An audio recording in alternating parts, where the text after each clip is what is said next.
안녕하세요, 소피아입니다. 외국어 학습의 가장 효과적인 방법은 바로 글 읽기입니다. 다양한 글을 꾸준하게 읽음으로써 심지어는 글쓰기와 말하기 능력까지도 발달시킬 수 있는데요. 반복되는 패턴을 의식적으로나 혹은 무의식적으로 익히게 되어서겠죠. 자, 그래서 오늘 제가 준비한 책은 The Having이라는 책입니다. 행운의 바이블이라는 찬사를 받고 있는데요. 자, 그런데 여러분, 글을 들으실 때나 읽으실 때 반드시 적극적으로 해주세요. 눈으로만 읽지 마시고요. 먼저 많이 들어보신 후에 소리를 내서, 입 밖으로 소리를 내서 읽어주세요. 자, 그럼 시작해 볼까요?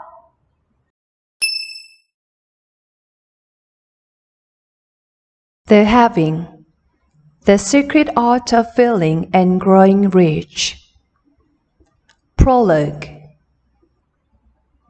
She's a woman destined to make others rich.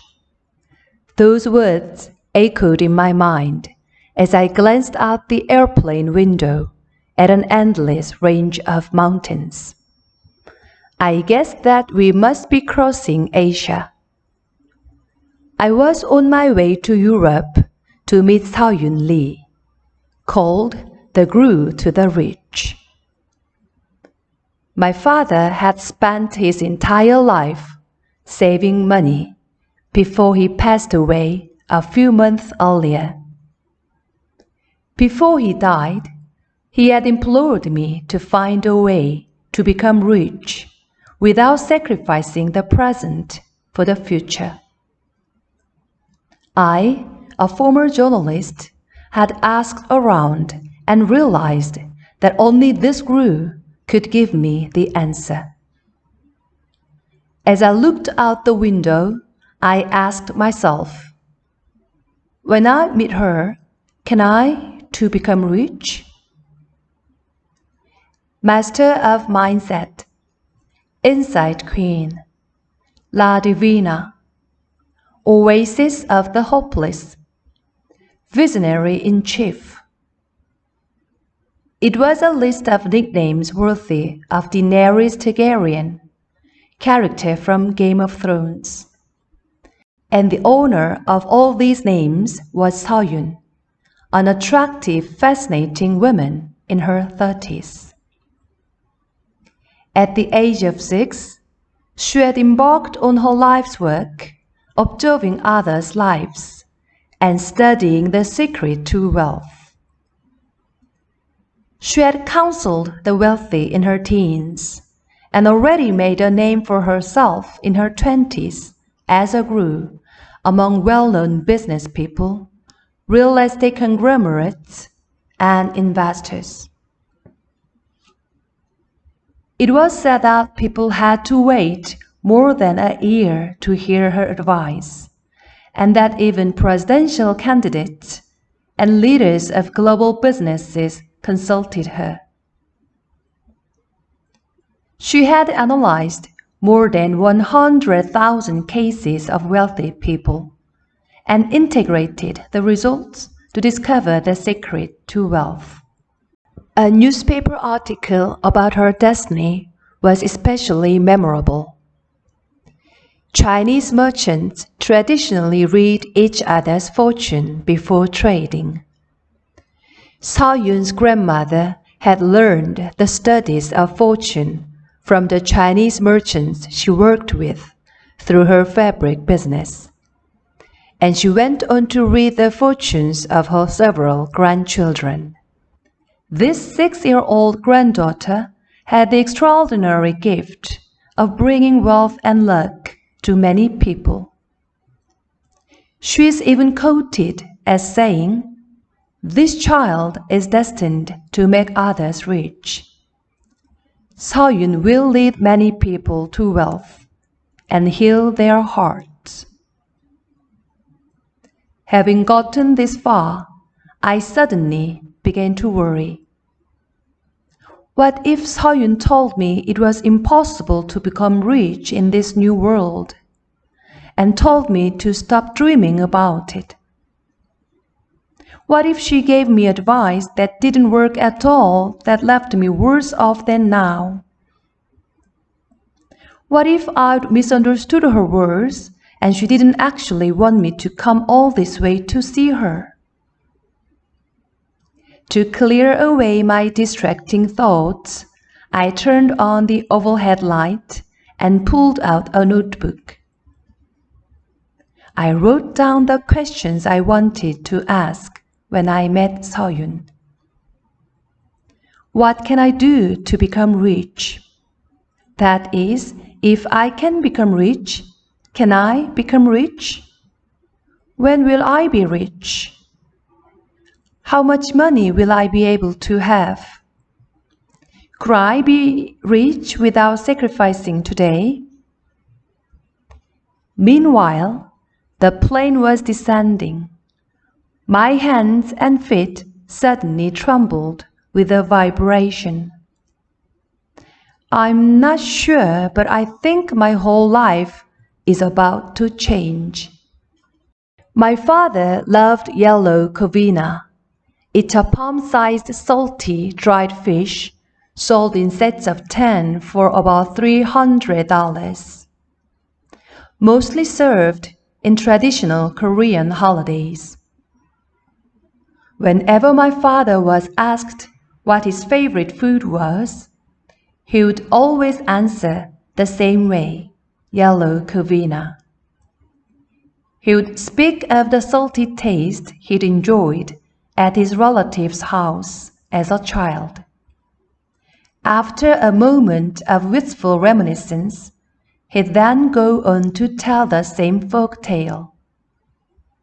A long time ago, there lived a miser who loved yellow covina. Because he was reluctant to eat this expensive delicacy, even after becoming rich, he hung a yellow covina from the ceiling. He would take a bite of rice, look at the yellow covina, and say, "Ah, it's salty." He kept this up day after day, eating rice while staring at the increasingly spoiled fish. Finally, the fish rotted away entirely uneaten. You might think the moral of this story is that we should enjoy life's pleasures while we can. But no. My father told this story because he admired the miser. He wanted to teach me that money must be conserved and preferences must be restrained. When I was a child, my family motto was "A penny saved is a penny earned." During every meal, my father preached that I mustn't leave a single grain of rice or drop of soup. I wasn't allowed to buy penny candy as a child, or to use more than 3 squares of toilet paper. And I even had to limit how much water I used to wash. My father modeled this frugal behavior even after he could afford it. He was reluctant to buy yellow covina. My father was born in Seoul, Korea, the year World War II ended, and lived through destitution after the Korean War broke out in 1950. My grandfather was in hiding in order to avoid the draft, and so my 6-year-old father and his older brother were given the job of finding food. At night, the 2 brothers would sneak out to collect rice grains and husks. And during the day, they would earn a few pennies by selling ice cream on the street. Dad nearly starved, living on soup with just a few rice crumbs. Skipping dinner was more terrifying to him than my grandmother's scolding when he failed to sell enough ice cream. He'd been fearful and anxious about money ever since that time. In later years, Dad often said, "I'd rather die than be poor again." To my small father, lack of money meant hunger, fear, and even potential death. One night during his childhood, my father fell asleep crying, his stomach empty for a few days. Then he was suddenly awakened by the noise of someone crying. "I'm sorry for leaving you hungry. I'm truly sorry." Grandfather held my father's hand and sobbed like a child. My grandfather's face was thin from hunger and covered in tears and snot. Dad said it was the most sorrowful memory of his entire life. I remember my father's wrinkled face weeping while he told that story, and it's distressed me ever since. My father was a diligent worker, even as a child. He was the only college graduate among 5 brothers and worked as an engineer at one of the largest heavy industry companies in Korea. The 70s and 80s were an era of rapid economic growth in his line of work. Like many other men at the time, my father worked hard, overnight and on weekends. No matter how tired he felt, he said that caring for me and my brother recharged his energy. He did his best as head of the household and never complained about exhaustion. He also didn't once leave us crying from hunger. He also shared with us what he had figured out about money. He would tell me, "People can lose their money and end up penniless at any time. Spending freely will ruin your life. Money is meant to be saved, not used." By the time he retired, he had plenty to live on. He owned a house and had life insurance and enough money to travel overseas anytime he wanted. His children were financially independent. But Dad was always deeply anxious that his money could wither away, and he paid attention to stories of bankruptcy and failure to keep himself vigilant about his spending.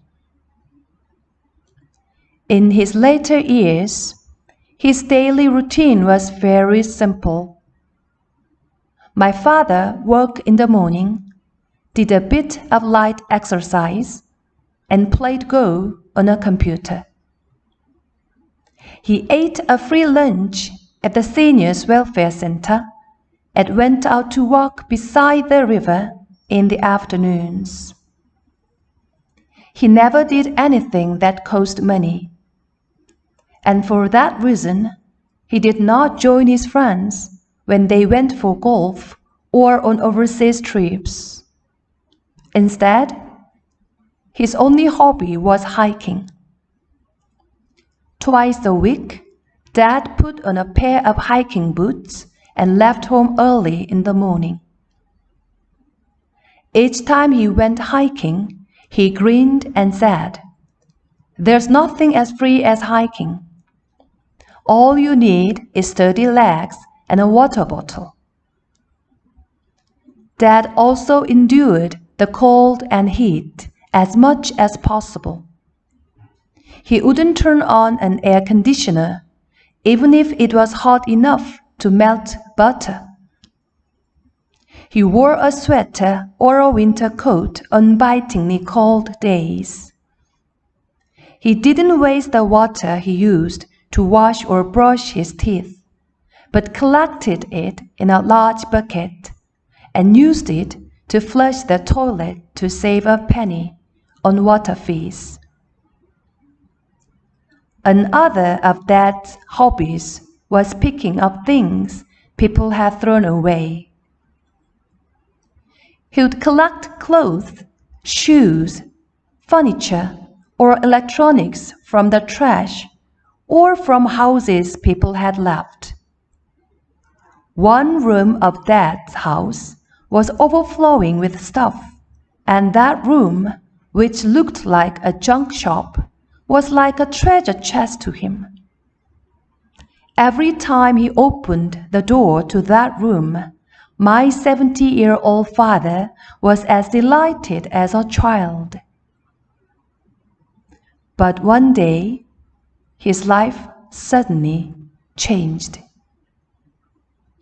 When my father visited a hospital to see a doctor about his weight loss, the doctor said, expressionless, "It's pancreatic cancer, and it's already quite advanced. We can't operate." My father's mind went blank from shock. He could barely open his mouth and stuttered, "Then how long do I have until I—" My father couldn't say the last word. The doctor, avoiding Dad's desperate eyes, mumbled the end of his sentence. "Well, it's a bit hard to say. It all depends on the patient. We usually say 3 to 6 months in a case like yours." My father trudged out of the hospital. The August sunshine was still bright, and the world was full of energy. People walked busily, talking on the phone, and children played joyfully. But my father's world had paused. He walked for hours without knowing where he was going. When he came to his senses, he had more than 20 missed calls from Mom. He feebly pressed the call button and said haltingly, "I have cancer, pancreatic cancer." Hearing about my father's cancer, I also panicked.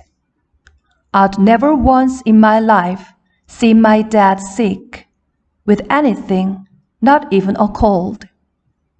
To me, my father was as strong as a rock, as massive as a mountain. I couldn't believe that such a man would soon disappear. What could I do? How could I help? The first thing that came to mind was yellow covina.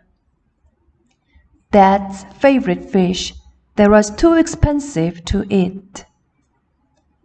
I raced to a grocery store. When I tried to ask for the fish at the shop, tears burst forth as if from the depth of my stomach. I felt stupid to only then decide to buy this treasure treat for my dad. How many chances would I have to give him his favorite food? Unfortunately, that was the first and last yellow covina that I ever sent. My mom served up the fish at every meal, but Dad couldn't even finish half of 10 pieces. The cancer cells were propagating quickly and pressing on his stomach. Even after he got sick, my father never surrendered his lifelong belief in saving. At the cancer ward, he insisted on staying in a 6-bedroom that cost less than $10 with the support of his medical insurance. When other patients were noisy, He would put in earplugs and close his eyes. He wasn't allowed to watch TV whenever he wanted. And it was even difficult to converse with his family. But no matter how much my mother begged him to move into a private world, my father insisted on staying where he was. He was getting weaker every day there. His back was down to skin and bones, and his legs were swelling up.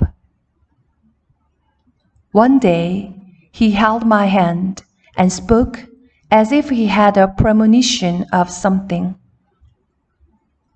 I wanted to be rich all my life, so I only saved. I didn't become rich. Looking back, I regret it. Maybe I missed some wonderful moments because I was worried about saving. I take back everything I told you about being frugal. Don't focus on saving. Instead, find a way to be truly rich. Find the answer I searched for all my life and never found. It was the first time since I'd become an adult that my father held my hand. The hands that easily picked me up as a child were now skinny, dry, and thin. Dad, I swear, I'll find a way. I'll never let your life and the things you've learned be in vain. Then I said what I'd always wanted to say, but had never been able. Dad, I love you. His eyes were gazing at the ceiling without focus, but I could see tears in them. He passed away one night in January, when I stepped outside after laying dead in the morgue. A fine snow was falling from the dark night sky. I imagined the flurry of snowflakes as the universe greeting his soul.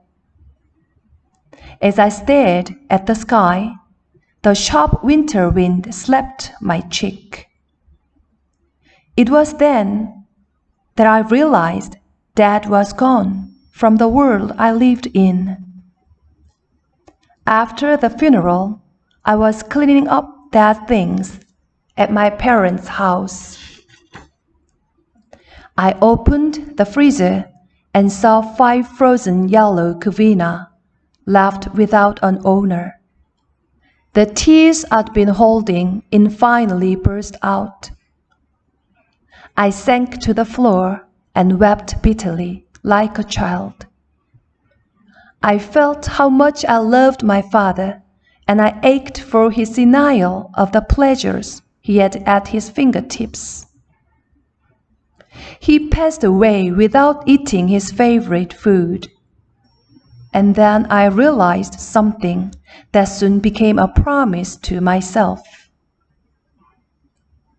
That's not how I want to live.